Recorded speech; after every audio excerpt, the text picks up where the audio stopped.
I want to welcome to Hollywood Dreammaker a guy who's a prime example of how you can turn your life around from a negative to a positive and make your dreams come true. You might know Emilio from his role as Marcus Alvarez, El Padrino, in Sons of Anarchy, and his new show, Mayans MC.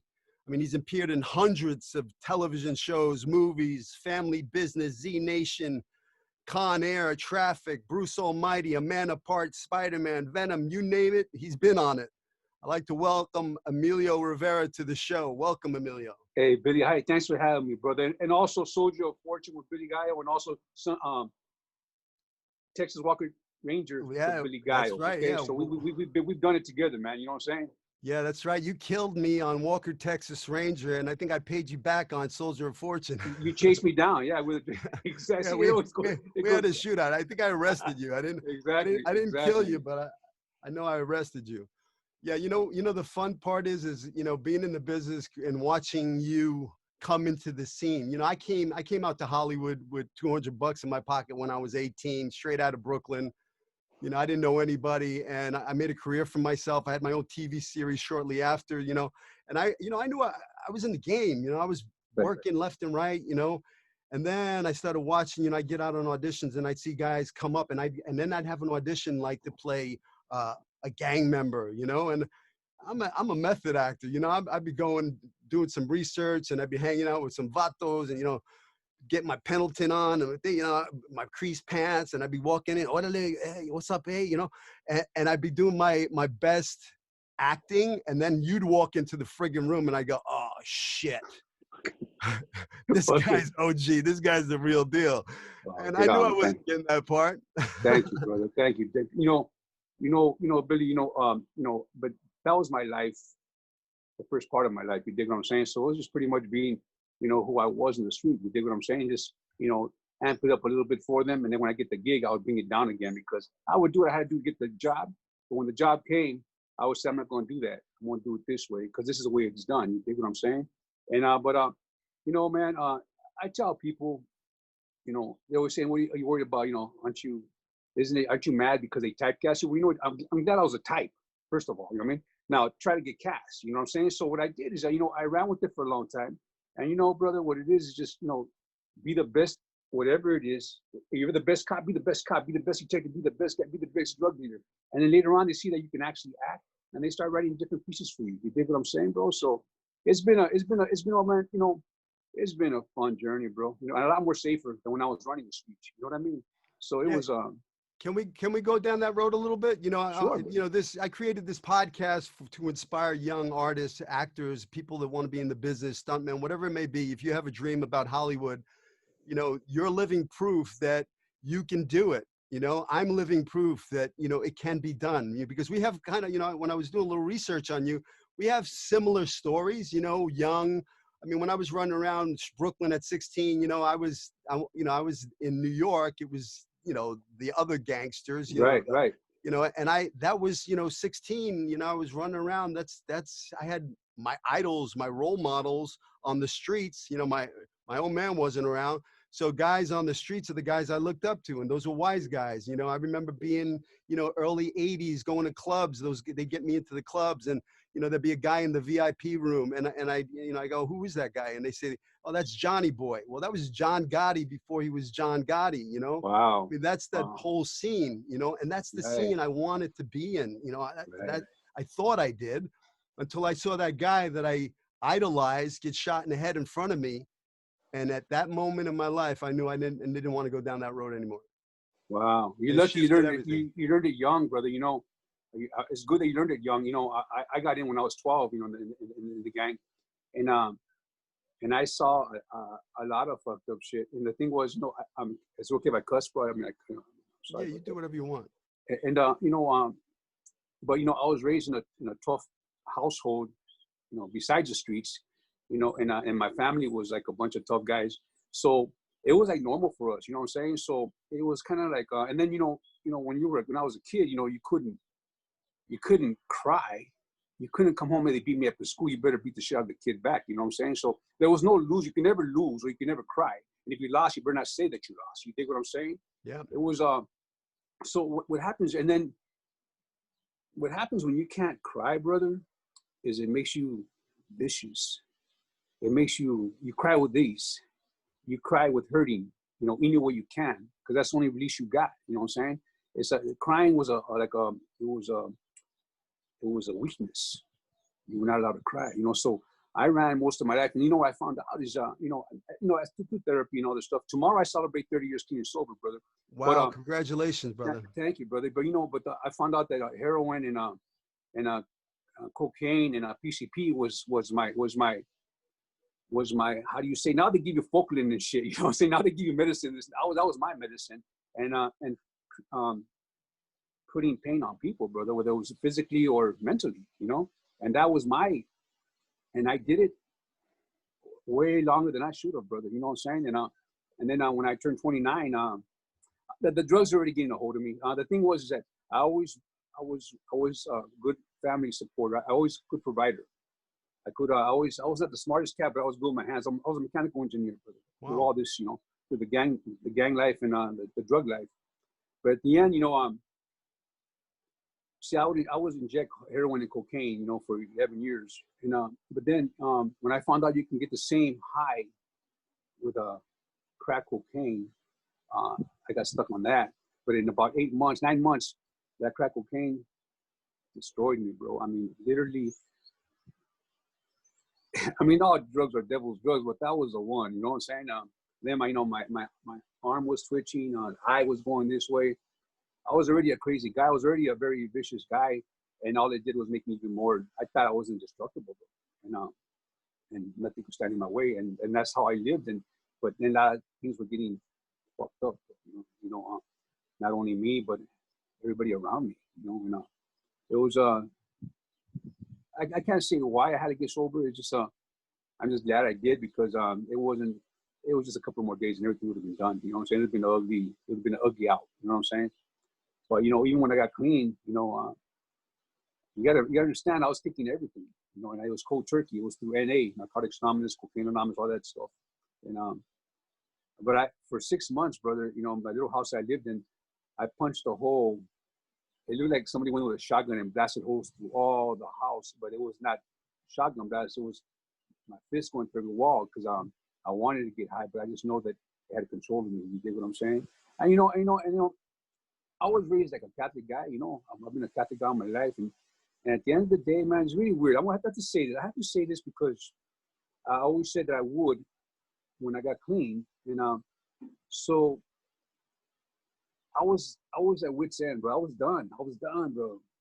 I had money. I was looking at a fucking rock this big, I had money in my pocket. I'm losing my mind, and I'm on a 3-day binge, and I just started blasting God. I said, "Hey, motherfucker, where you at?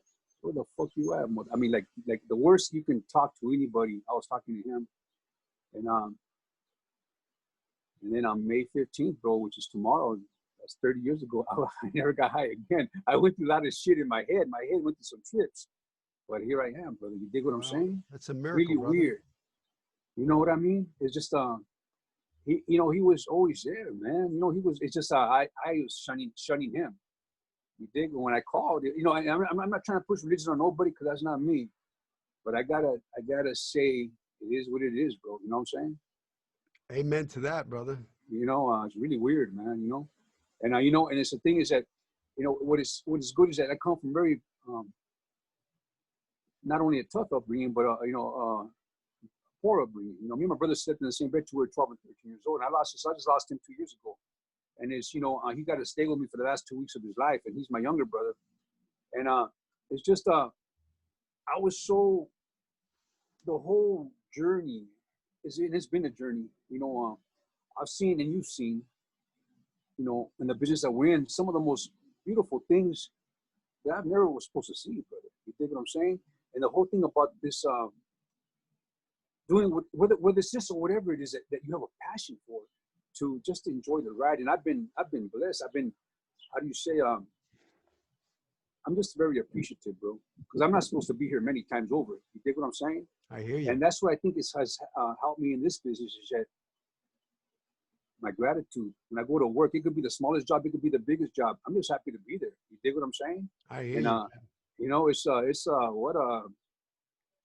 it's a trip, man. So, you know, I know for me, acting saved my life, you know, saved my life. You know, it It's gave the only me a way I whole could new, express myself without being less of a man. exactly. You dig? You got to use your, all that stuff that you had bottled up, all that pain, all that anger, all that stuff, all that truth that you got to hand it over and expose it and reveal it through a character. You know, when that was magical for me, when I could I take all the anger and the pain inside of me and then just unleash it through a character. That was, And you know what, brother? I would do when I would do acting classes. You know, they would say do a monologue. I would just tell a story of my life. You know what I'm saying? But you know, I was allowed to cry.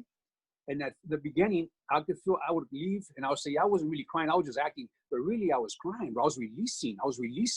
And then later on, now, shit, I cry whenever I want to cry.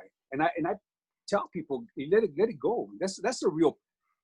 That's a real man. Yeah, bro. You know what I'm saying? And it's just really weird how man, bro. It's just what how can I say so much wasted time, brother. So much wasted time that I'm seeing the Yeah, but here's the deal, though. You know, you at 29 years old, right?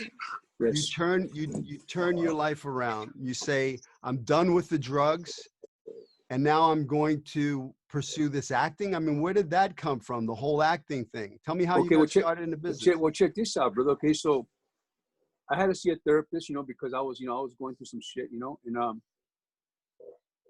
and when I still stuttered, but when I was a kid, I stuttered bad. Okay, brother. So my therapist tells me, you need to find something that makes you feel good. What makes you feel good?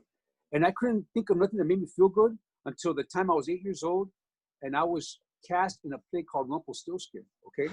Now I don't know how I got cast, but I know I didn't stutter at all. I knew all my lines. And you know, when they applauded for me, brother, it was the best feeling in the whole wide world. Now, this is when I was 8 years old, 1969. Now, check this out. So when I told him that story, he goes, well, then you need to go act. You need to go express yourself. And that's what I had to go that far back to find something that made me feel good, brother. Wow. And we ran with it, you know? And then I ran into my mentor, Bernard Hiller. He saw, it just like fell in place. So this guy comes to my neighborhood. He uses this spiel about being an actor, right? It just so happens I show up. And I'm all gangstered out, you know. That's how we do. Back in those days, we were just really nice, but our clothes were tailored to fit, you know, hats to match, shoes, you know. So that's how I went to the meeting, and he gives us his spiel, and I said to him, I go, hey, man, I want to be an actor. And he gave me the direction. I go, no, I want you to teach me, you know, just like I was one of those guys that was very forceful, you know. And he looked at me, and he goes, okay, I'll work with you. You know, so I went to his class, you know, we did the 12. It was funny, bro. It was fucking funny, bro. Because I went to his class, Chelsea Studios. Remember Chelsea Studios back in the day? Sure. Okay, so I go to his class, right? And then, and I went, and you know how actors are. They come very comfortable in their flip-flops and their fucking, you know, their jeans. And I would go Bonnaroo out, bro, like gangstered out, right? Oh, and I didn't want to sit down because I didn't want to wrinkle my clothes, right? So I sort of got to, and he's like, he goes, Emilio, you want to sit down and join the class? I go, no, I'm good right here, man. I'm going to stand right here, you know? And I used to have this, my mustache is big, but I used to have like a mustache that covered my lips, right, bro? And he told me, he goes, Emilio, you know, you're actually a good-looking guy. He goes, but you're hiding your whole face with this big old mustache. He goes, next week when you come, I want you to shave it off. And bro, that was who I was, you dig? And I said, so I come back the following week and I trimmed it a little bit, right? And he goes, Emilio, and he's doing this in front of the class, bro. I never had nobody tell me what the fuck to do. Now he's like clowning me in front of the class, right? And I wanted to hit him, but you know, I paid for the class already, you know? And then, so he tells me, so I come back the following week and I trimmed it even more, right? But I wouldn't shave it off. He goes, listen, if you don't come back next week without shaving it, don't come to my class no more. He was very like that, right, bro? And I came back the following week and I shaved it off, bro. You know, and that was, and what he did, he goes, what are you hiding from? I never looked at it that way. You dig what I'm saying? Yeah. What was I hiding from? You know, it was like it was a mask, bro. Sure, it's your public persona. Yes, you know, that's what it was. And he just, you know, man, that guy, and then he goes, you know what? At the end of the day, he said, listen, you were great. He goes, I got to tell everybody they're great. You know, it's a business, show business. We got to go on to the next level. He goes, but you got a lot of good stuff right here. He goes, and when it's real here, I'm like, it's real here. He goes, I want to work with you. And you know what, brother? I would go to his house in Studio City every week, every Wednesday. And all I did for the first 6 months was go in his house and cry. And just fucking cry, bro. That's all he let me do was cry. He would bring up a memory. And bro, it was like for 6 months. Then all he was doing was humanizing me, bro. Exactly. That was a good teacher. Fucking humanizing me, bro. Yeah. He had to make me like a human before I can act. You know what I'm saying? And he just taught me so much. He just took his time with me.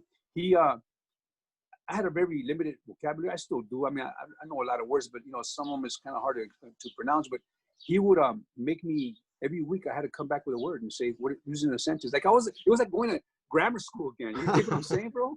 But you know what? I was learning, man. You know, and then it happened quick, Billy. It really did. You know, after 4 years, in '95, I did the Con Air, and they cut me out of the whole fucking movie. But I got paid a nice chunk of money.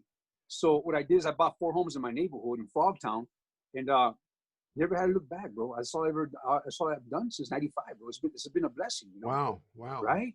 I mean, how does that happen? You know what I mean? That's amazing. But you know, the thing is, though, Billy, and I always thought, you know, why did God give me this this great, this beautiful life? And that's because I speak to too many kids. I'm like a modern day testament, you know, like you can do whatever you want to do, brother. You know what I'm saying? That's beautiful. And I speak to so many kids, bro. I mean, I go to different schools. Sometimes they come in like maybe 1,500 at a time, and I do assembly for them and just tell it like it is, bro. You know what I'm saying?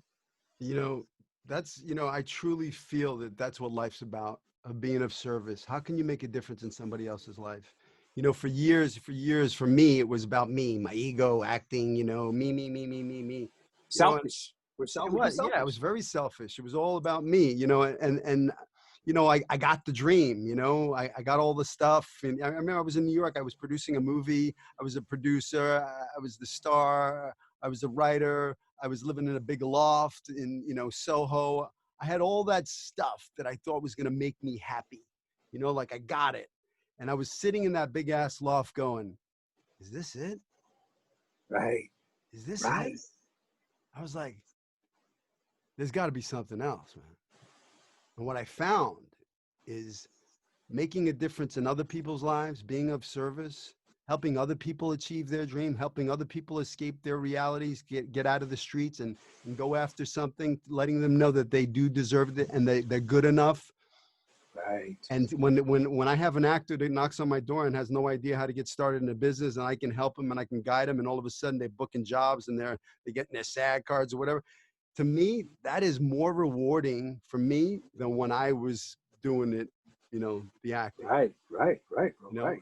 It's really weird how it works, you know, because you really find the true purpose, bro. Like even when I got clean, I still live in my neighborhood. Sorry about that. I still live in my neighborhood until 2005, you know. So what happens is that my homeboys that were still, you know, fucking up, I was like the go-to house because everybody knew where I live, you know, because we used to party there before, you know, so they'd come at 2 a.m, hey, Holmes, can we talk, you know? And a lot of, you know, in the neighborhood, there's somebody always going through some shit, you know? And you know what? I get out of bed, bro, you know, and I make them a sandwich. We go sit in the patio, and we kick back and talk. And it was just sad, bro. It was just really, really sad. I think that's why God kept me there as long as He did. Then in 2005, I got a divorce, and then I left everything. I left, you know, gave everybody everything over there and started all over again.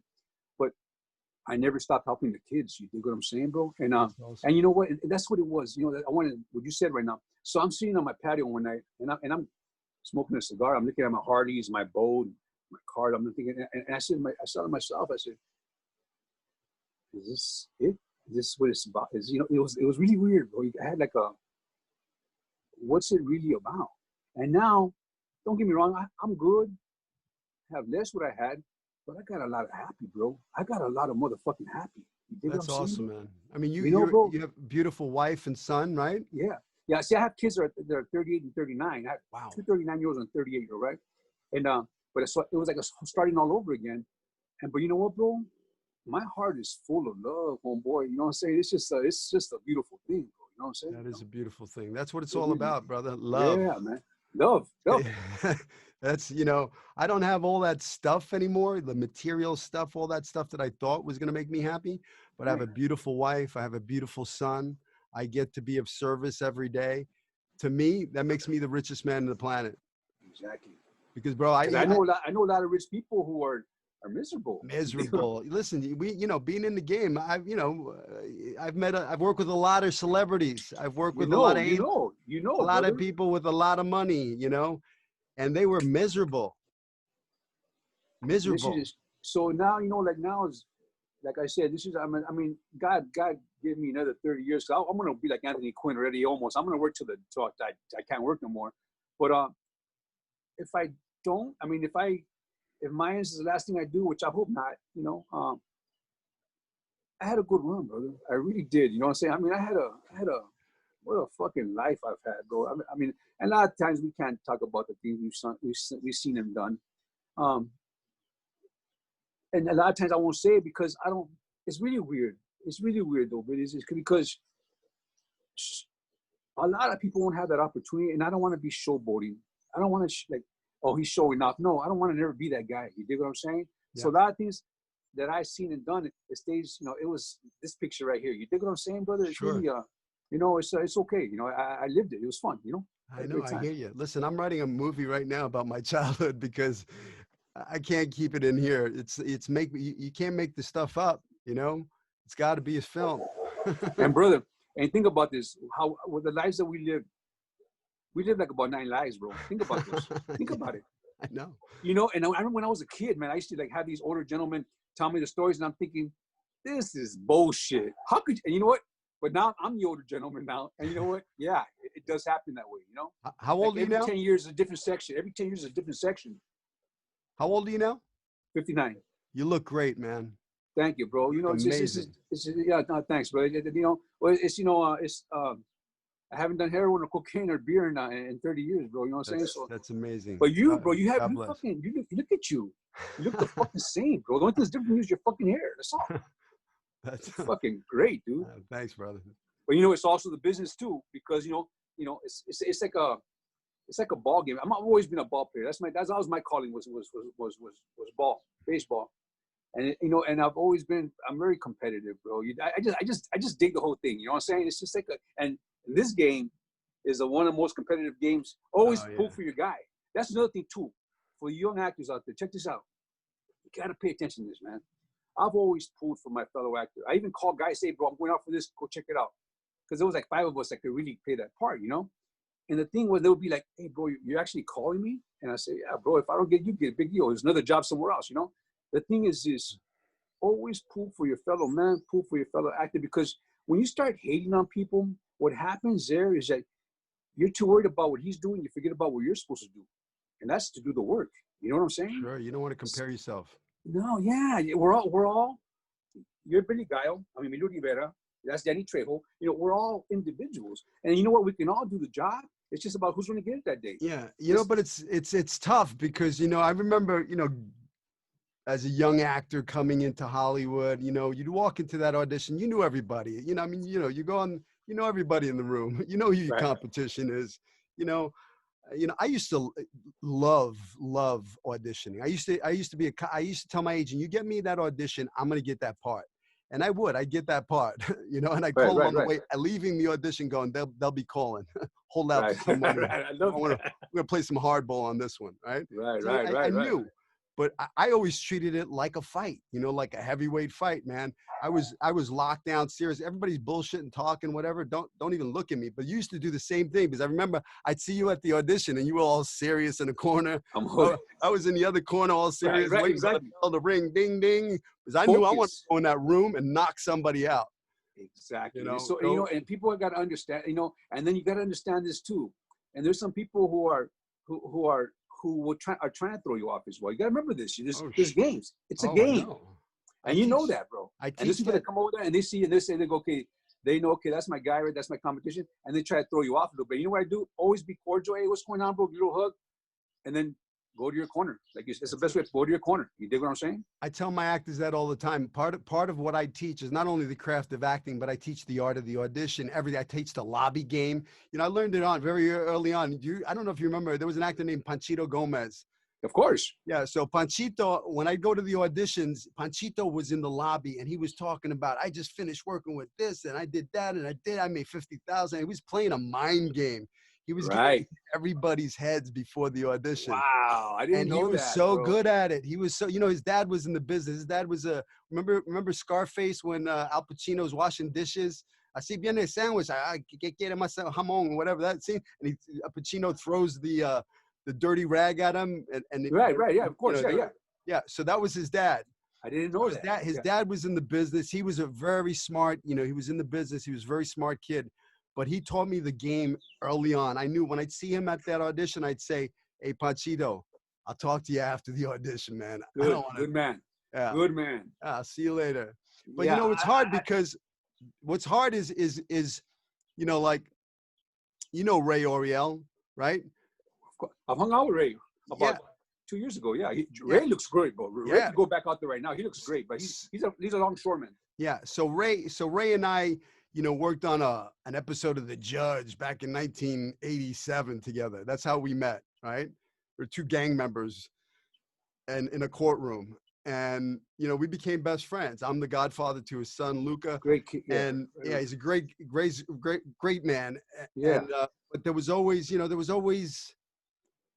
that competitive thing, you know, like you're working, I'm not working or whatever, you know, and like you said, I mean, I remember I'd go in on an audition for it was a pilot and I went in on it and they were looking for somebody else. I knew I wasn't the right, but I knew it was Ray. So I called him up. I said, Ray, I told the casting director in the office that I got the guy for you. I said, call Ray. And I called him up. I said, Ray, call up this casting director, man. I just went into an audition. I know I'm not right for it. I know exactly what they're looking for. They're looking for you. He went in there. He got the part. Bought me a set of golf clubs. That's great. You know, you got to look out for each other, man. It's a small business, bro. Yeah, you know what, man? And, you know, especially when it's episodic, man. Especially when it's episodic.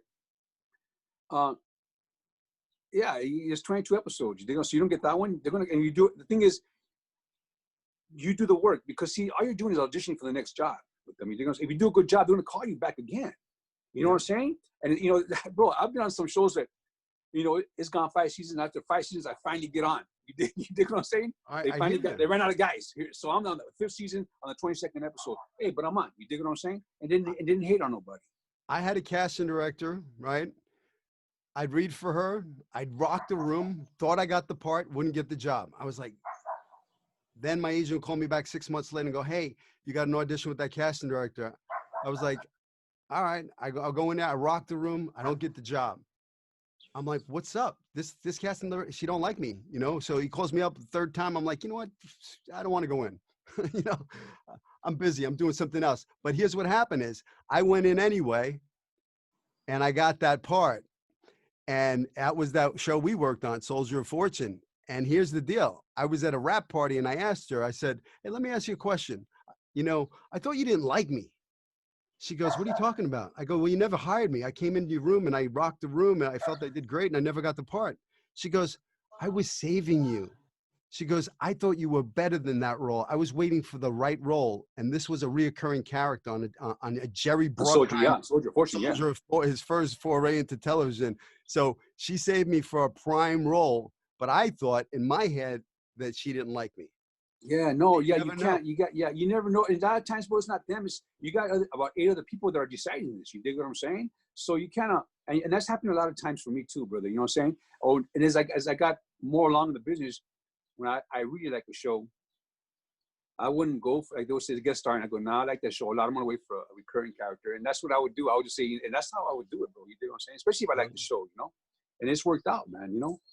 But yeah, and you can't, and just go in there, do the best you can do, and then walk. And this is another thing, do the best you can do, and then leave it alone. Fucking leave it alone. Don't think about what you could have done different. Leave it alone because you probably did a great job. Because hopefully you did a great job. You better bust your ass. This is not a game where you can do a half-ass job because the guy next to you is doing 110%. You dig what I'm saying? So you got to be on it all the way in, and then leave it alone, because otherwise you'll beat yourself up until the next one, and that one carries over to the next one. So just leave it alone, man. You know. Absolutely, that's great advice. Because I mean, I remember as a young actor, I'd come, you know, I'd be in the car running my lines over and over. I already did the audition. It's like after the audition, exactly. Yeah, I did the same thing too, bro. I go, what? I did the same thing. It's over. Wash your hands. Go next. Move on. You leave a piece of your soul in that room. They're gonna remember you. You work.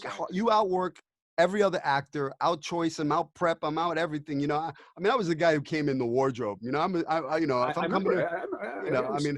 Listen, when I get the role for, you know, I was clean shaven. I get the role for, you know, the gang member, gang leader, or whatever. I had my makeup box from Cinema Secrets. I had my mustache, you know, like the real ones that I could glue down with a little spirit glue. I had, you know, I could transform into that character magically in moments, you know. And you know, and the scene we had on Walker and Texas Ranger, it was really good, brother.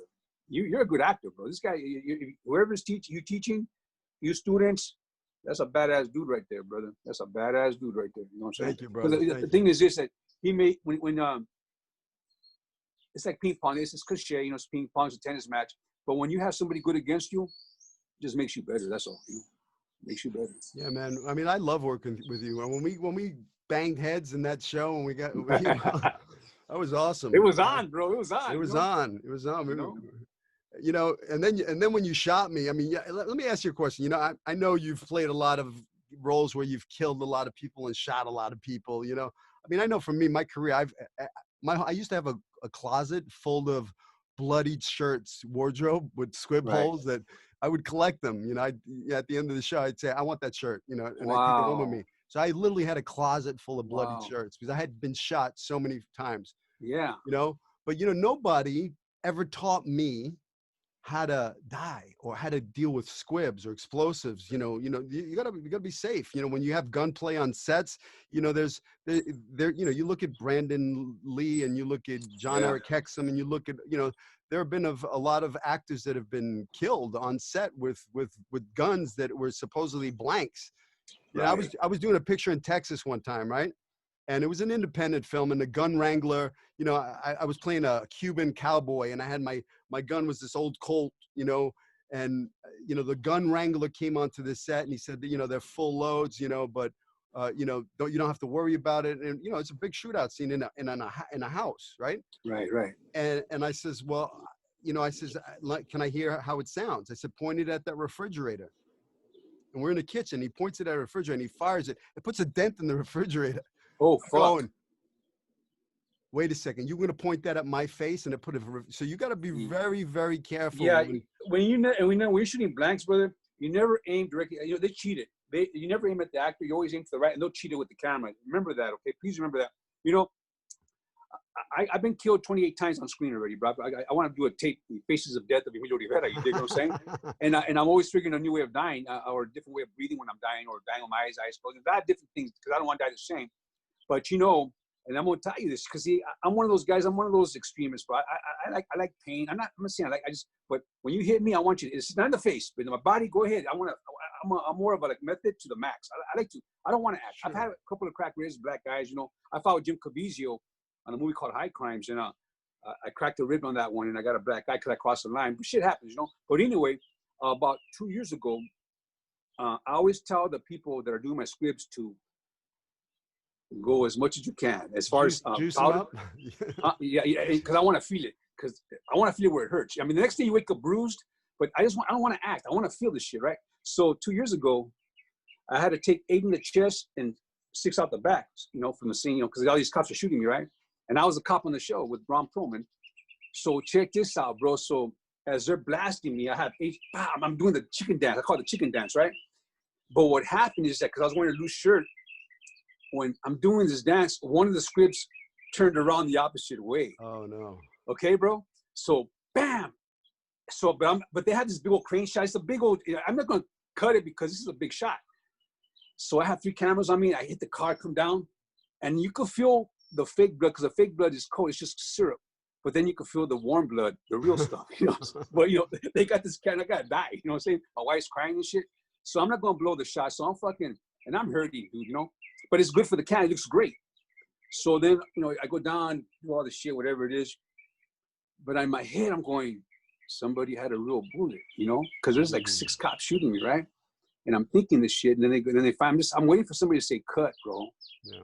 And they said cut, and they go, is everybody okay? And I go, I'm not okay, bro. You know, talking about. So what happens when they took off my shirt, the script had turned around and it cut a big C on my belly, bro. You know what I'm saying? It was only not. It was, of course, it was just a squib, but it flipped around the opposite way because it's in a implosion. You dig what I'm saying? Sure. And it fucked me up pretty good, bro. You know what I'm saying? But you know, I've heard a lot of worse stories, bro. You know what I'm saying? Yeah. But you know, you gotta be careful, bro. You gotta be careful. You gotta play. I just dig it. Yeah, you know. Let me ask you a question. If you could go back, right? We got a little bird singing a little song for us. If you could go back to the young you, right, and give yourself some advice, what would it be? You know what, man? Don't worry what people say. Don't ask questions. Don't try to be like the wrong guy. Don't try to be like anybody. You know, it's good. You know, my role models were, like you said, you know, you like the tough guys, and those were my rules, because that's all I had where I grew up at. You know, just I want to be like him. Like, you know, it's really weird because I started hanging out with the older guys when I was real young. Like, I was 17, they were 26. And, you know, we were, you know, then by the time I was 18, I was slamming heroin with them. And I remember I was like, I thought I was cool. I was a tough guy, but I was a bad. I mean, I was really I was really good with my hands. You know, I trained a lot. Anyway, but it was good for the streets, you know. And then I remember we're sitting down, and there was some bad shit happening that night. And I was thinking back with one of the guys that I really looked up to, man. And he was dressed all. And so I told him, I go, hey, Jack, I want to be just like you, man. You know. And he looked at me and he said, don't be like me, homie. I ain't no good. He goes, he goes, I just got out of prison. I'm going back to prison.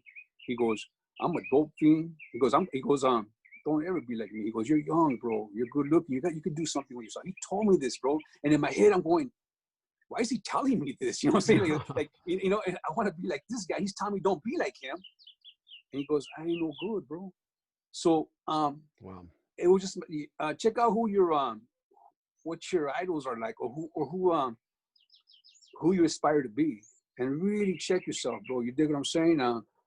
And don't let nobody. And the thing was me is that I didn't have to get in nobody's car to do stuff, but I wanted to be. I was always wanting to prove myself.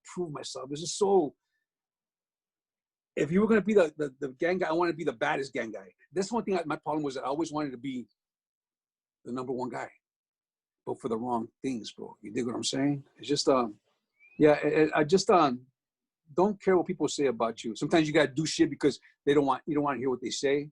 Peer pressure is a motherfucker, bro. You dig what I'm saying? Mm-hmm. Hey, you know, I got to tell you something, though. You know, you should pat yourself on the back, brother, because you've accomplished something that is not easy. Okay. I mean, you're, as far as the top of the list for successful Latino actors, you're up there, brother. You made that list, you know? Thank you, brother. You know, you talk about Eddie Almos and stuff like that, but you're like working side by side with him now, you know? You know, brother, I tell you, bro, I just gave him an award, Lifetime Achievement Award, like about 6 months ago. And it's really weird. I saw Eddie almost, check this out, bro. I saw him when I was 17. I was running the street. Like, they were doing Zoot Suit at the Aquarius Theater, you know. Mm-hmm. So I hear it's about a gang play. I said, fuck that. So I went there all bonded with, thinking I was all bad, homie, right? Fuck in my head. Fuck these dudes. Who are these guys, right? I'm a real guy, right? All kind of stupid shit, right? And I sat second row from the front, center. And I tell you, man, when I saw that, I was in awe, brother. I swear, the dancing, the singing, the acting. And you know what, man? Like right there, I wanted to be an actor. But then, you know, my stupid self said, oh, fuck that. They're fake, bro. I'm the real deal. And it sidetracked me. How stupid, right? Yeah. And then, so all these years later, me and Eddie had worked in a lot of projects together, but I've always been in front of the camera, he's been behind the camera, different scenes. So we finally got to do a scene together in the Mayans last season. So, and I said when I did when I gave him the award, that scene was 42 years in the making, brother. You dig what I'm saying? Yeah. You know what I'm saying? Because since I saw him, that's you know amazing. What I mean? So yeah, how weird is that, bro? You dig? Oh, I know. It's just weird, man. You know. I tell you, you know, I'm gonna tell you a quick story. So Tell me. I was let's see. It's probably about 16 when I was running around the streets. You know, I kind of ran away from home. I was living, you know, running around, right?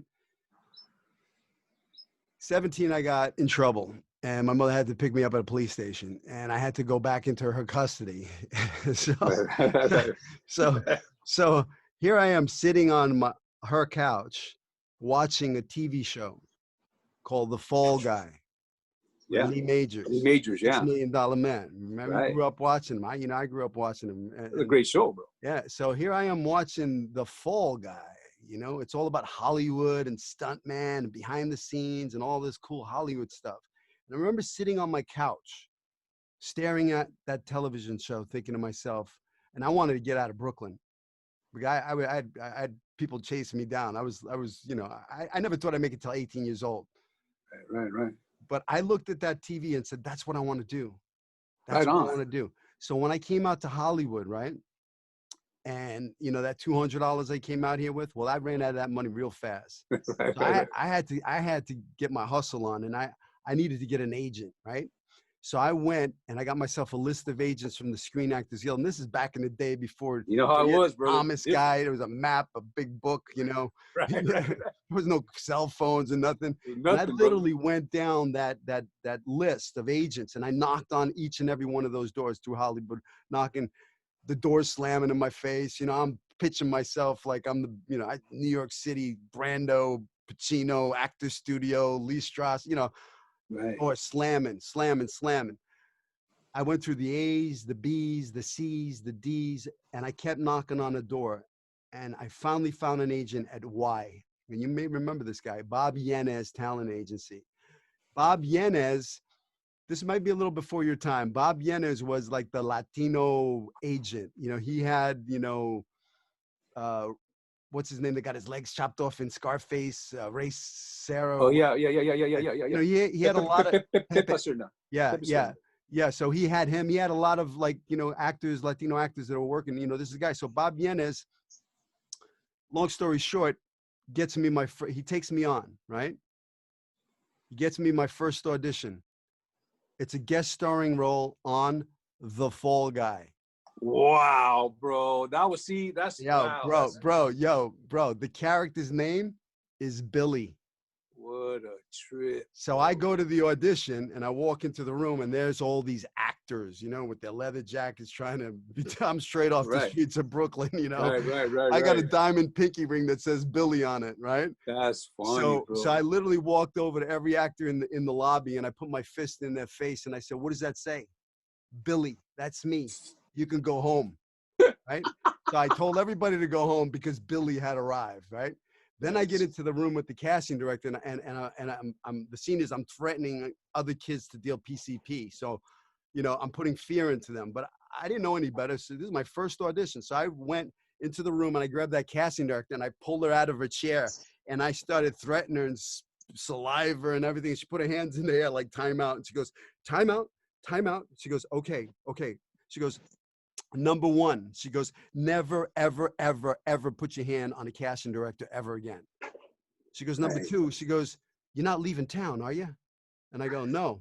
Why? Because you got the part. Wow. She goes, you can't tell the other actors in the lobby because I got to read them out of courtesy, but you got this part. So I walked out into the lobby and said, go home. She told me I got the job. So here I am, 20th Century Fox, on the lot in the New York City streets where they film NYPD Blue. Here I am, right? And here's the crazy thing. I grew up watching Rocky, you know, Rocky 1. Well, Tony Burton, remember Tony Burton, Apollo Creed's trainer? Right. Okay. Remember Jimmy Gambino? He was a short little guy who was Rocky's trainer with Mickey. Of course, bro. Yeah. Both of them were in the episode. Wow. So now it's like I jumped into my television set. That 17-year-old kid, I literally jumped into my TV, and here I am on the set with Heather Thomas, Lee Majors, all these people that I grew up watching, and I had arrived. I did it. I jumped in. So that's a great story, Billy. That's visualization, a great story, man. Bro. That's the power. That got me my SAG. I got my SAG card on my very first audition. They tapped hard to you, yeah, right on. Hardly me right there in you know, bro. You know, I tell you, bro. When and this and this is not, I mean, it's different now, but when I first got in, my mentor has said, there's a lot of, I won't say names, but there's a lot of associations that help out the Latino groups, and you know what, man, there was two big ones, and I wanted to be part of the clique, part of their theater, and they said, we're not looking for guys like you. And they shunned me, bro. They actually shunned me, bro, and wow. And I checked, it's really weird, right? And I was like, you guys do plays about guys like me, and like, so they really turned their backs on me. And it was really weird. And so my mentor said, well, then go to a white school. So I went to an all white Armenian school, Glendale College, and I studied there. And what it was, I was the only Mexican on stage. I did theater. I did theater before I did TV. Wow. And I wanted to represent so bad for my people. And you know what? I got discovered like pretty quick, bro. So it's really weird how, they would tell me, because this is what it was. They go, oh man, this guy only goes out, does on bad roles, and he's always not a great role model and this and that. But then it's really weird. All the people that shunned me back then are trying to do the roles like me now. Yeah, you know what I'm saying? It's so it's like, it was just, and I don't forget those things, bro. It's like, because it hurt my feelings, and I wanted, and me at the time, I wanted to like punch people, but I didn't want to bring that the streets to over here, because I was trying to make a change. You dig what I'm saying? And I'm just glad I held my, kept my cool, and it just worked out, brother. You know what I'm saying? And it was really weird, And so what happened? I'm already like 12 years in, and then this guy, as I start doing more roles, I'm playing the leader now, and these real guys, like real cholos, are behind me now. Because before I used to have actors playing these guys, and I would say, bro, don't do that, don't do this. I would tell them, please, because I want to keep it real, right? All of a sudden, I start seeing these guys who are really like real dudes. So then I meet this guy named Manny Jimenez, and he goes, hey, bro, I'm starting this thing called Suspect Entertainment. So what happened was I would have him send me 10 guys at a time to my house, and I would train them, because I didn't want them to feel how I felt when I first started. When nobody wanted awesome. Me. You dig, bro? And you know what? And a lot of those guys that used to come they work a lot now. So it's pretty cool, man. That's awesome. When I see them on screen, I go, it makes you feel good, man. Exactly. Fuck yeah, dude. Fuck yeah. Listen, that's what I do. What I do, man. That's why I opened up my school, Manhattan Actors Studio. That's why I have the Hollywood Dreammaker podcast, because listen, I've been there. I've done that. I got the t-shirt to prove it, man. Now I want to help other people achieve the dream. Yeah. Bro. And if I can do it, coming from where I come from my childhood and the shit that I had to go through to get, but now that I look at it, bro, all this shit that happened to me as a child didn't happen, it happened for me. I used to think it happened against me, but it happened for me, because it was a gift. I didn't know it then, but it made me the man I am today. It made me the father I am today. It made you the actor teacher, you are. The actor, all that stuff. It loaded my actor toolbox, man. I had a lot of stuff. But just like you had a lot of stuff, a lot of pain, all that stuff, bottled up emotions that you found a beautiful way to express it, not through your fists, but giving it to a character and to breathe that truth into the character. And to all your students, that's the deal. This is the deal, student. To all your students, remember, whenever you do an audition or a scene with somebody, you always got to grab a piece of you and put it into the writer's words. You dig what I'm saying? Just always put a piece of you, because if it's a piece of you, something with subtext, it's always going to be real. You dig what I'm saying? Fuck technique. Go by remember when. Don't go remember what if. No, remember when. Because there's always a remember when. You dig what I'm saying? Yeah. And that's what I use, brother, Just put your truth in there. I don't teach acting. I teach truth. I don't want to see anybody acting. Exactly. How do you load it up? How do you make it truthful? How do you take a piece of your soul and leave it behind? And that's when they'll feel you, because it's real. You're not acting. You're just being truthful. Exactly, brother. Exactly. I man, it saved my life. It's made not my life is better. Of course, financially it's made me, but it's made my heart, my mind real cool. You dig what I'm saying? Yeah. I mean, I can see it on your face, bro. I see it. I see it on you. You look happy, bro. You look relaxed. You look happy. You look peaceful. You got a beautiful wife, Yadi. You have your son. Your son's 13, right? 13, yeah, brother. And since we quarantine, every day we go in the backyard. I throw the football with him, and I play basketball every day, bro. You dig what I'm saying? That's awesome. You just gotta keep active with him. But I'm gonna tell you, but I gotta tell you, bro. This is another thing. Family is so important, because me, I mean, if God took me tomorrow and I didn't have my family, I'd be okay because I saw a lot of beautiful things. But right now, I gotta live for my family, bro. I gotta live for my boy and my wife because that's all about them, bro. You dig what I'm saying? Absolutely. They bring me so, and my 5 dogs. I got 5 dogs. I rescued 3, and I just love, bro. You dig? It's just love, bro. You know, that's it's a trip. Awesome. Listen, brother. God willing, I like to do little get-togethers here. And God willing, when this COVID thing goes away, I'm gonna have a little Mayan party, and I would love for you to come over and hang out a little bit, you and your wife and your son, bro. I would love that. You know, I would love that. You know, we could get the taco truck. You know what I'm saying? We just sounds like a party to me. You know, my wife's listen, my wife's Mexican. My son, you know, is half Mexican. You know. Oh, right. Okay, I didn't. Oh, so right. you know, you know, she's got an amazing family. You know, and I've been blessed to, you know, have a family here in California like that. You know, that's a real deal. You know, just a real loving family. And right. So, you know, I know the culture very well. I live it. You know, my wife makes me chilaquiles, and you know, right. You know what I mean. So, you know, I just, you know, I've been blessed, and I would love to meet your wife and your son, and, Hell yeah, and have our boys run around together and play together. Yeah, man. Yeah, brother. It'd be beautiful, man. That would be awesome. You know, speaking of COVID, you know, this is right now. We're like, I don't even know what today is. May 13th, I believe. 14, something like that. We're like 2 months into this thing, you know, and you know, I love what you're saying. You know, spending quality time with your son and doing all that stuff. You know, for me, truly, I look at what's going on right now in the world as a gift. You know, it's really a time to get to slow down. You know, everybody's running. Right. It's a time to spend some quality time with your family. Go to the love. You know, spend that time. Tell the people in your life you love them. Right. You know, and you know what I do now. You know, it was funny because of our jobs. Because you know, I have 3 shows, bro. Okay, so what happens? You have 3 shows. Yeah, but and the thing is that I can't. A lot of times I'm not home for dinner, and these past 2 months, of course, I've been home for every dinner. And what it is that we have my son pray every night before dinner, and you know what, bro? It's beautiful, man. It's beautiful. What you know, where his heart's at. You dig what I'm saying? And start doing that, people. Start doing that. You know, start doing some things that you normally don't do, which I did. Because a lot of times I miss dinner. We work long hours. You know how it is, brother. Yeah.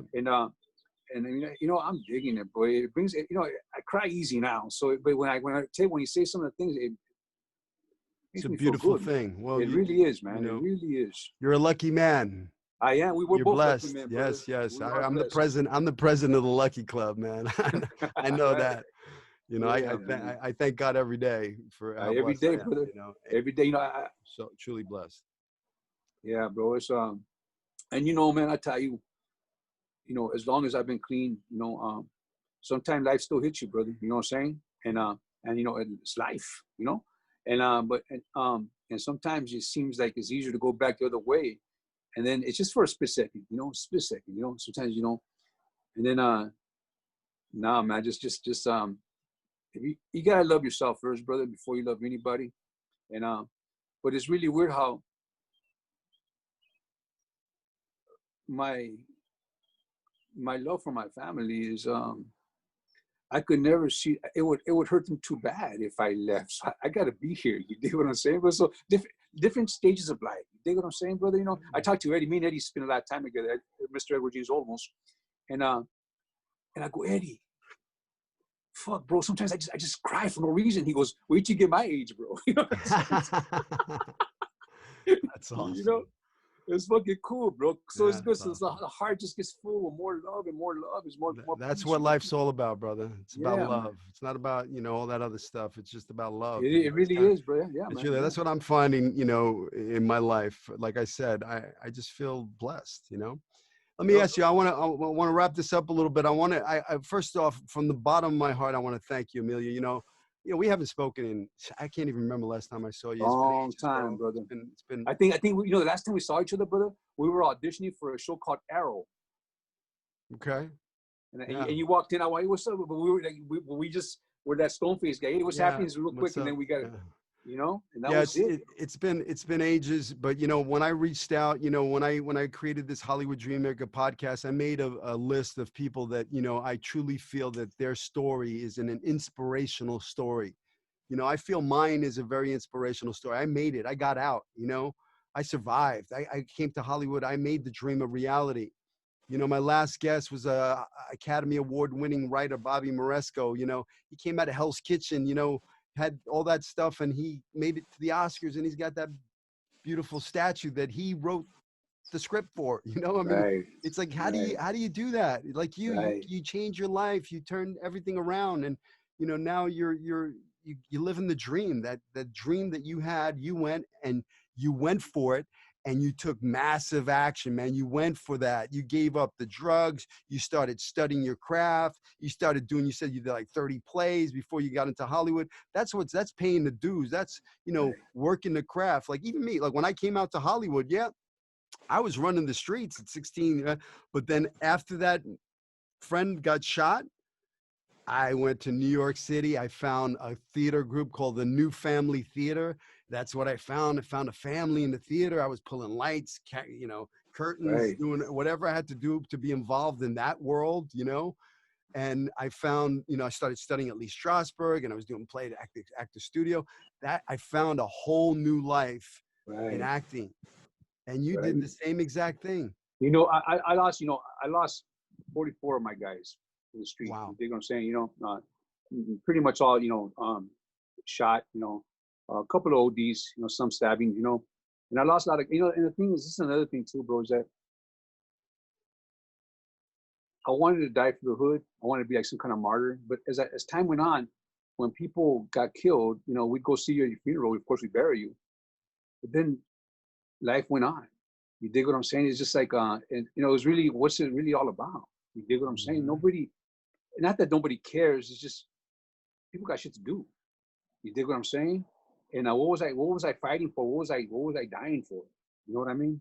Sure. And you know, it was really, you know, it's really what an eye opener. And I remember when I was doing theater, you know, my homeboys, you know, they would come. I go, hey, I'm doing this play, man. Come and see me my play. And there was a trip, you know, I exposed them to the theater.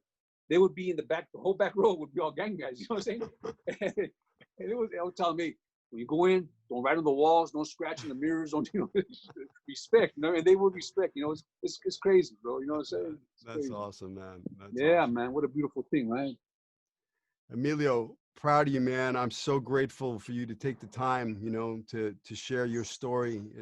Please share this with your students, bro. This is going to be beautiful for them. I think they need something they needed to hear. You know, I mean, you know, most people didn't come from where we come from, but you don't have to go through all that bullshit to do what you want to do in this business. You dig what I'm saying?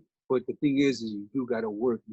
It's a lot of work, you know. And please don't get into this for fame and money, because more than likely that's not going to happen. You dig what I'm saying? It happens to a very few. You know, I'm still waiting for my big break. You know, and if I don't get it, I'm still good, because you know what? I get to do what I love to do. I get to express myself. I get to release, and make sure you're doing it for the right reason. Otherwise, and you know, because people could see that as well.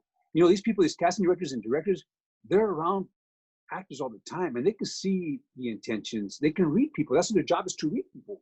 You dig what I'm saying? Yeah. So go in there. You know who just passed away? Rest in peace. Is Jerry Stiller. And I posted on my Instagram. He said, what do we do it for? Do we do it for the art? We do it for the money? Do it for the art, man. Do it because you have to do it. Do it because you have to let go. Listen, if you want to do this, you got to give 150%. You got to go after it with a vengeance. You got to want it more than everybody, because it's a very competitive business. But if you're hungry and you want it and you go after it like you mean it, and you're unstoppable, and you don't quit, and you have patience and persistence, can't quit. You can't quit. Very good. Yeah, you gotta, any point in your career you ever thought like, what am I doing? Maybe I should do something else. You know, Billy, I can never see, you know what? I can't, because I've never stopped working, bro. I've never been more without a month without working. Wow. That's amazing. I know.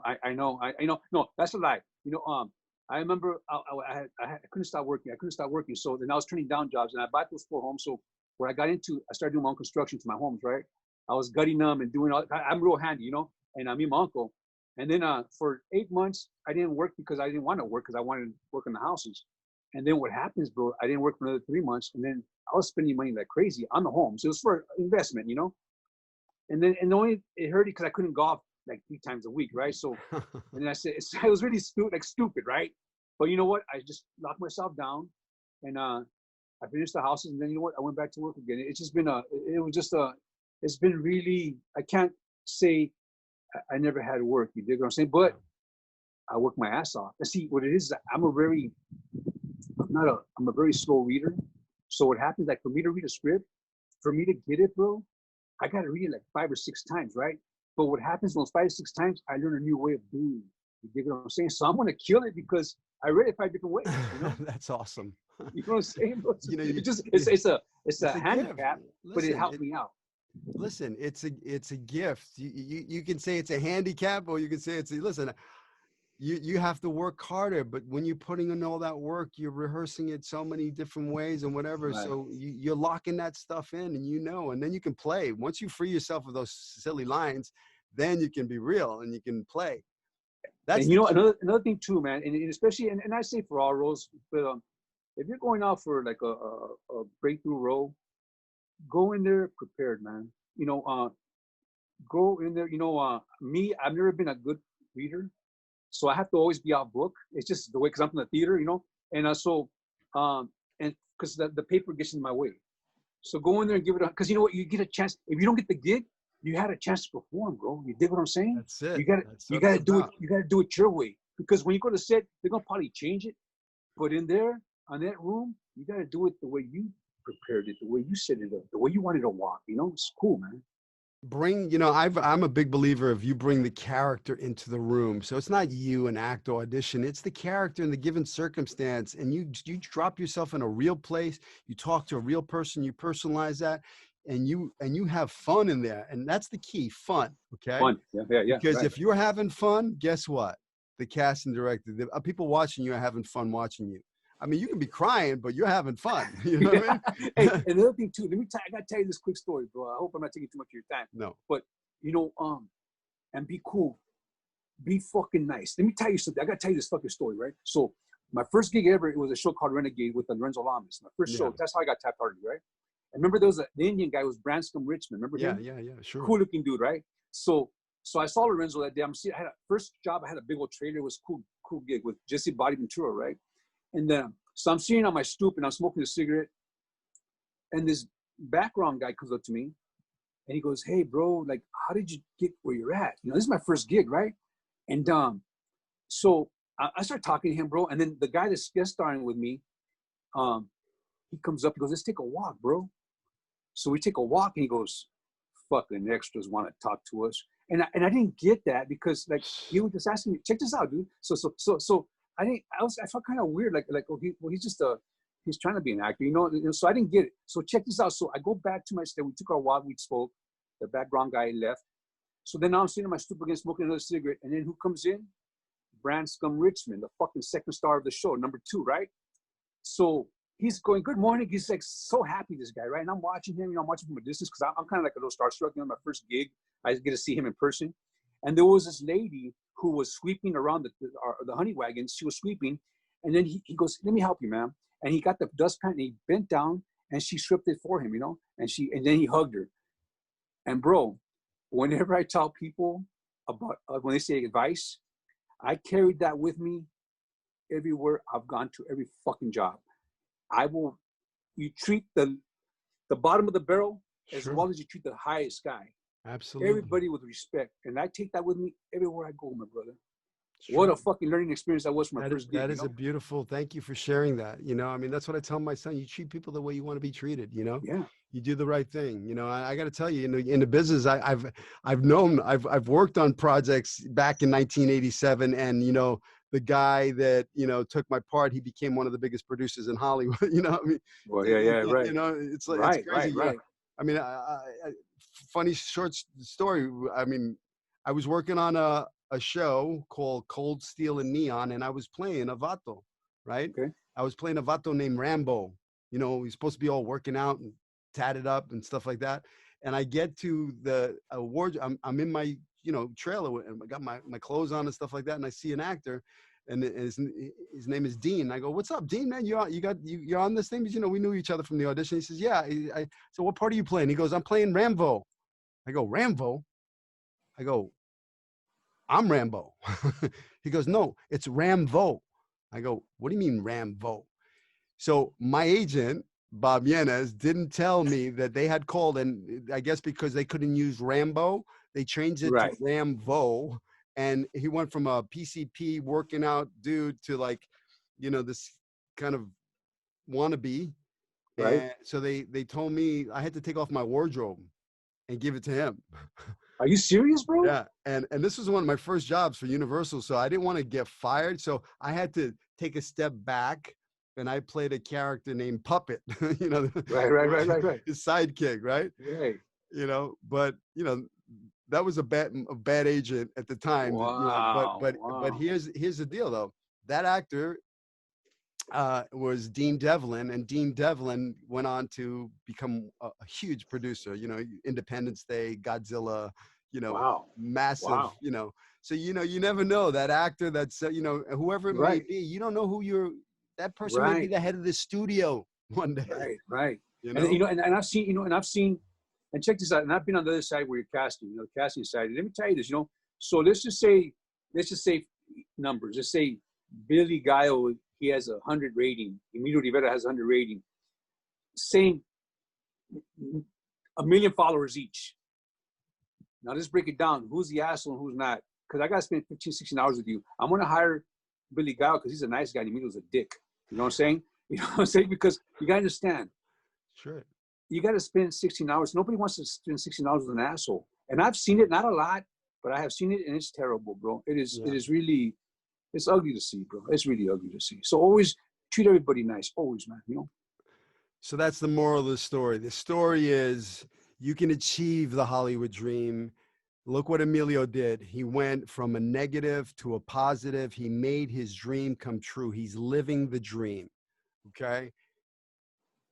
I have actors sometimes, they go, hey, I'm starting late. I'm 20 years old. I go, you started at 29 and now you're working on 3 shows. So listen, it's never too late to get started. If this is your passion, this is in you, then you have to pursue it. You have to go after it like you mean it, because you don't want to go to your deathbed going, I should have, would have, could have. What if? What if? What if? You don't want to do that. So go after your dreams. Go after them with a vengeance, with everything you have. I believe you can do it. Emilio believes you can do it. You can do it. You can do it. Make that a reality. Emilio, I want to thank you truly from awesome. What a wonderful conversation. I go 40 minutes. We're like at, I don't know, an hour and 20 minutes or something like that. It's all good, my brother. But listen, brother, I really enjoyed this conversation, bro. I really enjoyed having this conversation. I really enjoy seeing you again, brother. I'm proud of you, man. I remember when you got in the game, man. I see you at those auditions, and we go back, Billy. We go back, brother. We go back, brother. When I see you on TV and I see what you're doing, I'm proud of you, brother. I'm proud of what you've accomplished. I'm proud of how you came from where you came from, and you overcame all that stuff. Congratulations on your 30-year sobriety. I mean, that's amazing, brother. So God bless you. I look forward to this whole thing to be over, and we can hang out. And you come out, and if I call you, Billy, you come with your family. We're gonna have a good time, my brother. I would love that. You call me, I'm there. You got it, my brother. All right, brother. Take care. Take care of yourself. All right. Good to see you, man. Stay safe, my brother. Take care. Take care. Hey, thanks for listening to the show. Please rate, review, share this with your friends. Subscribe if you haven't. Please take whatever you get from here, the golden nuggets, and apply them to your career. Go after your dreams with passion. Don't let anybody tell you it can't be done. I believe in you. Follow your dreams. I'll see you in Hollywood.